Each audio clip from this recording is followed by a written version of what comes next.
کا لنک اور اس کا ربط یہ ہے کہ تمہاری نماز کس نیت سے ادا کی جا رہی ہے، اللہ کے ذکر کی نیت سے، یا پھر دکھاوے کے لیے، یا پھر تمہارا ذکر کس لیے ہو رہا ہے۔ یہ نہ سمجھنا کہ کوئی نہیں دیکھ رہا، شاید کوئی نہ دیکھے نہ سمجھے، اللہ ضرور جانتا ہے۔ یہاں واللہ یعلم ما تصنعون جو ہے اس کا لنک یہ ہے۔ اب اچھا آگے پھر یہ کہا گیا کہ اہل کتاب سے احسن طریقے پر بحث کی جائے، یعنی ایسا نرمی کا طریقہ اختیار کرنا چاہیے جس سے بات ان کے ذہن و فکر میں اترے، اور اس کے بعد پھر جو اسلامی قوانین ہے اس کو اپلائی کیا جائے۔ یہ کوئی بڑے مخلص نمازی لگ رہے ہیں۔ اچھا اس کے بعد پھر اللہ ارشاد فرماتا ہے وہ والی آیت جس کو وہ ابھی پاکستان کا طارق مسعود جو ہے نا، اس نے ریسنٹ پاس میں جو گستاخی کی تھی جس آیت کو لے کر کے کہ نبی کو معاذ اللہ لکھنا پڑھنا نبی نہیں جانتے تھے، یہی امی کا مطلب ہے، تو اسی آیت کا اس نے سہارا لیا تھا، لیکن اس بیچارے کو کیا پتا کہ قرآن کی تفسیر ہوتی کیا ہے، اور اسے کیا تفسیر کی ہوا اور اسے کیا تفسیر کا علم، سمجھ رہے ہیں؟ اس کا لنک آج سمجھیں۔ آیت کریمہ یہ ہے، دراصل بات یہ ہے کہ پچھلی کتابوں میں نبی پاک صلی اللہ علیہ وسلم کا یہ وصف بیان کر دیا گیا تھا کہ جو آخری نبی آنے والا ہے وہ آخری نبی دنیا میں کسی سے پڑھا ہوا نہیں ہوگا کوئی بھی کتاب، سمجھ رہے؟ اور وہ آخری نبی جو ہے اس پر جو کتاب نازل ہوگی اس کتاب کے نزول سے پہلے اس پہلی کتاب میں لکھ دیا گیا تھا کہ وہ کچھ نہ لکھیں گے نہ پڑھیں گے دنیا میں کسی سے، یہ فرما دیا گیا تھا۔ He will be untaught by any human in entire creation and he will not write anything۔ یہ حضور اکرم علیہ السلام کا وصف بیان کیا گیا تھا۔ اچھا یہ کیوں بیان کیا گیا تھا؟ یہ اس لیے بیان کیا گیا تھا کہ اگر وہ کچھ کتاب پڑھ لیتے قرآن کے نزول سے پہلے یا کچھ لکھ لیتے قرآن کے نزول سے پہلے تو لوگ یہ کہتے کہ انہوں نے کچھ پڑھا لکھا ہے، اس وجہ سے یہ ایسا فصیح و بلیغ کلام اپنے منہ سے بنا کر کے ہمیں بتا رہے ہیں۔ تو اللہ نے پہلے سے اس صفت کو دور فرما دیا تاکہ حضور اکرم کا معجزہ ہونا بھی ظاہر ہو جائے اور قرآن کا اعجاز بھی ظاہر ہو جائے، قرآن کا اعجاز بھی ظاہر ہو جائے کہ وہ نبی جو ہے انہوں نے پہلے کوئی کتاب نہیں پڑھی ہوگی دنیا میں، لیکن اس کے باوجود بھی اس کی زبان پر خدا کا فصیح و بلیغ کلام اس کی زبان سے تلاوت کیا جائے گا اور اس کے قلب منیر پر اتارا جائے گا۔ یہ اس بات کی دلیل ہے کہ یہ اس کا اپنا بنایا ہوا کلام نہیں ہے، اور یہ اس بات کی بھی دلیل ہے کہ اس سے زیادہ فصیح و بلیغ دنیا میں کوئی ہے ہی نہیں۔ اس سے زیادہ فصیح و بلیغ دنیا میں جو پہلے نہ کوئی کتاب پڑھا ہو نہ اپنے ہاتھ سے پہلے کچھ لکھا ہو، اگر وہ اتنی فصیح و بلیغ کتاب اپنے سینے میں اتار لے، اپنی زبان مبارک سے لوگوں کو پڑھ کر سنا دے، یہ اس کی بھی اعجاز کی دلیل ہے، اور ساتھ ہی ساتھ اس بات کی بھی دلیل ہے کہ یہ اللہ کا کلام ہے، اس کا اپنا بنایا ہوا نہیں۔ تو اس وجہ سے اللہ نے یہ آیت نازل فرمائی وَمَا كُنْتَ تَتْلُو مِن قَبْلِهِ، اور تم اس قرآن کے نزول سے پہلے نہ کوئی کتاب پڑھتے تھے، وَلَا تَخُطُّهُ بِيَمِينِكَ، اور نہ اپنے ہاتھ سے اسے لکھتے تھے۔ اِذًا لَارْتَابَ الْمُبْطِلُونَ، اگر ایسا ہوتا یعنی اس کتاب کے اترنے سے پہلے آپ لکھتے پڑھتے، اگر ایسا ہوتا لَارْتَابَ الْمُبْطِلُونَ، تو یہود و نصارا قرآن میں اعتراض کرنے والے قرآن کے کلام الہی ہونے میں شک کرتے۔ یہ لَارْتَابَ الْمُبْطِلُونَ کا معنی ہے۔ تو اسے کیا معلوم جو تبلیغ میں جا کر کے دو تین بیان کرے، اسے تفسیر سے واسطہ کیا؟ اسے نہیں چاہیے کہ قرآن کی آیتوں کی اپنی منمانی تفسیر کرنے لگے۔ قرآن ایسا، قرآن کے بارے میں ابو داؤد میں حدیث آئی ہے کہ جو شخص قرآن کی تفسیر میں اپنی رائے سے کچھ کہے فقد اصاب، مان لو بائی چانس اس نے صحیح کہا، فقد اخطا، تب بھی اس نے غلطی کی کہ اس نے تفسیر بالرائے کا ارتکاب کیا۔ He should not do the tafsir from his own thought and imagination. تفسیر بالرائے یہ حرام ہے، سمجھ رہے ہیں؟ تو قرآن جو ہے، جو آیت قرآن مقدس کی نبی پاک کا اعجاز ظاہر کر رہی ہے، قرآن کا کلام الہی ہونا بیان کر رہی ہے، اسی آیت کے اندر انہیں حضور اکرم صلی اللہ تعالی علیہ وسلم کا عیب نظر آتا ہے۔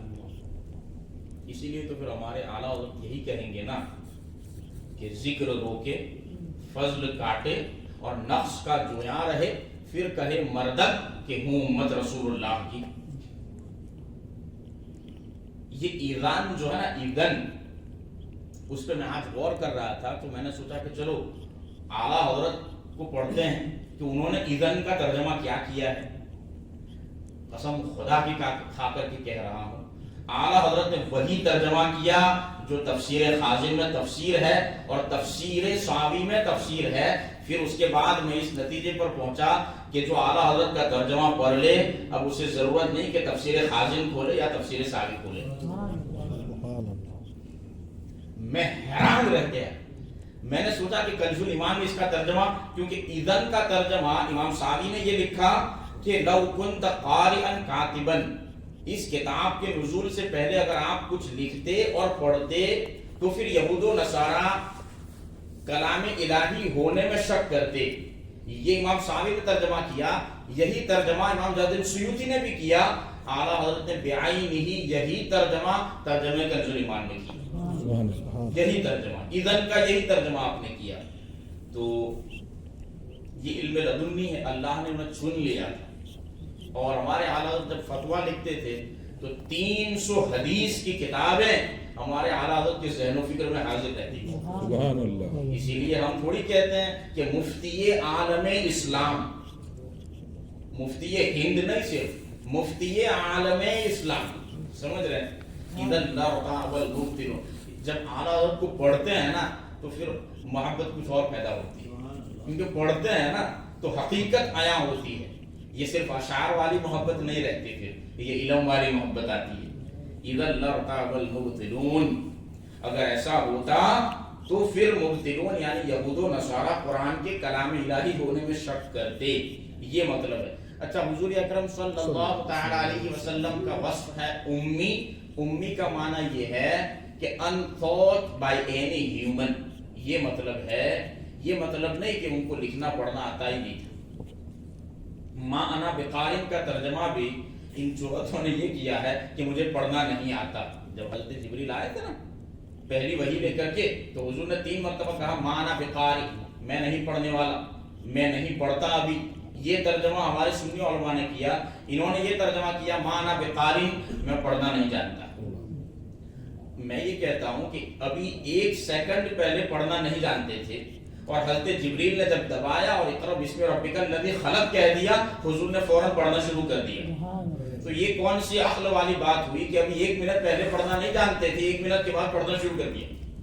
یعنی حضور صلی اللہ علیہ وسلم یہ فرمانا چاہتے تھے کہ میں ابھی نہیں پڑھنے والا، یا میں ابھی نہیں پڑھتا، اپنے رب کے نام سے پڑھوں گا۔ اسی لیے تو پھر بعد میں جبریل نے کیا کہا، اقرأ بسم ربک الذی خلق، پڑھیے اپنے اس رب کے نام سے جس نے پیدا کیا۔ تو حضور نے خود پڑھنا شروع کر دیا۔ وما كنت تتلو من قبله من كتاب ولا تخطه بيمينك اذا لارتاب المبطلون۔ اچھا، یہ تو قرآن کے اعجاز پر میں نے تھوڑی سی گفتگو کر دی۔ اب یہ سورہ عنکبوت جو ہے اس کے بعد سورہ روم شروع ہو رہی ہے، لیکن سورہ روم کی تفسیر میں کر نہیں پاؤں گا کیونکہ میرے پاس وقت نہیں ہے، اور سورہ لقمان جو ہے اس کی تھوڑی بہت باتیں میں آپ کی سماعتوں کے حوالے کر دیتا ہوں۔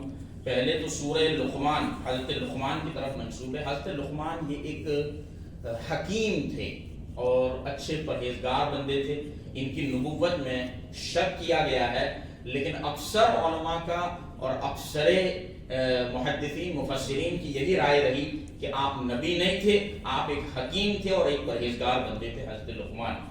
اور یہ کب تھے اس کے حوالے سے بھی تفسیروں میں بہت ساری باتیں ملتی ہے، لیکن اتنا متعین ہے کہ حضرت داؤد کے زمانے تک علیہ السلام حضرت لقمان زندہ رہے۔ کہاں تک؟ حضرت داؤد کے زمانے تک حضرت لقمان زندہ رہے۔ اور یہ حضرت ایوب جو ہے ان کے رشتہ دار بھی بتائے جاتے ہیں، حضرت ابراہیم کے رشتہ دار، یہ اللہ بہتر جانتا ہے یہ کس کی رشتہ داری میں تھے، لیکن یہ تھے ایک نیک بندے، اور انہوں نے بڑی اچھی نصیحت اپنے اولاد کو کی۔ تفسیر ساری میں لکھا کہ ان کی بیوی اور ان کا بیٹا یہ دونوں کافر تھے، لیکن ایک مرتبہ انہوں نے نصیحت کی، اور ایک ایسی نصیحت انہوں نے سب سے پہلے کہا کہ یا بنیہ، اے میرے بیٹے، یعنی بنیہ کا مطلب ہوتا ہے پیارے بیٹے، کیونکہ یہ تصغیر ہے۔ جیسے حضرت سیدنا انس بن مالک کو نبی پاک صلی اللہ علیہ وسلم کبھی کبھی اونیس کہہ کر کے پکار کرتے تھے، سمجھ رہے؟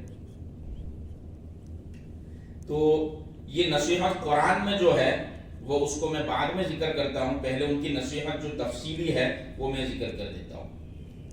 یا بنیہ، اے میرے بیٹے، اتخذ تقوی اللہ تجارتا، تقوی کو اپنی تجارت بناؤ،